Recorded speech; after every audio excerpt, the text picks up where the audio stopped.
అర్జునుడు అందరికీ ఆదర్శంగా ఎలా ఉన్నాడు?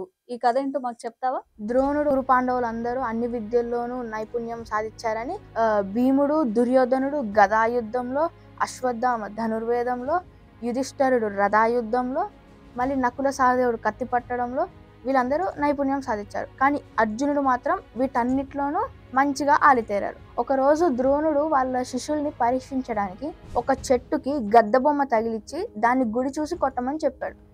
ఆ శిష్యులందరికీ ఆ చెట్టు, గద్ద బొమ్మ అట్లనే గురువు వాళ్ళందరూ కనపడుతున్నారు. కానీ అర్జునుడికి మాత్రం ఏవి కనపడకుండా ఒక్క గద్ద బొమ్మ తలే కనపడుతుంది. ఇది ద్రోణుడికి చెప్పారు. ద్రోణుడు సంతోషించి బాణాన్ని వదలమంటాడు. అప్పుడు అర్జునుడు బాణాన్ని వదిలి ఆ గద్ద బొమ్మ తలని పలక కొట్టేస్తాడు. అదైపోతుంది. దాని తర్వాతి రోజు ద్రోణుడు ఒక నదిలో స్నానం చేస్తూ ఉంటాడు.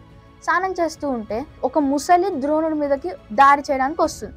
అప్పుడు ద్రోణుడు వాళ్ళ శిష్యుల్ని కాపాడండి కాపాడండి అడిగితే వాళ్ళ శిష్యులందరూ భయపడి వెనక్కి వెళ్ళిపోతారు. కానీ అర్జునుడు మాత్రం ధైర్యంగా ఆ నదిలోకి దూకి అతని దగ్గరున్న బాణాలతో ఆ ముసలిని చంపి ద్రోణుడిని కాపాడతాడు.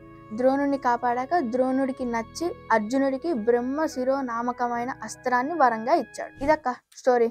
నేను దీని నుంచి కూడా కొన్ని క్వశ్చన్స్ అడుగుతా, చెప్తావా? ద్రోణుడు శిష్యులని ఏం చేయమని అడిగాడు. చెట్టు మీద గద్దని బాగా గురి చూసి బాణంతో కొట్టాలి అని చెప్పాడు. అర్జునుడు గద్ద బొమ్మ గురించి ఏమని చెప్పాడు? కేవలం గద్ద తల మాత్రమే కనిపిస్తుంది, ఇంకేం కనిపించట్లేదు అని చెప్పాడు. చూసారు కదా, మిమ్మల్ని కొన్ని క్వశ్చన్స్ అడుగుతా, ఓకేనా? ద్రోణుడు అర్జునుడికి ఏం అస్త్రాన్ని వరంగా ఇచ్చాడు? అర్జునుడు ద్రోణుడిని ఎలా రక్షించాడు?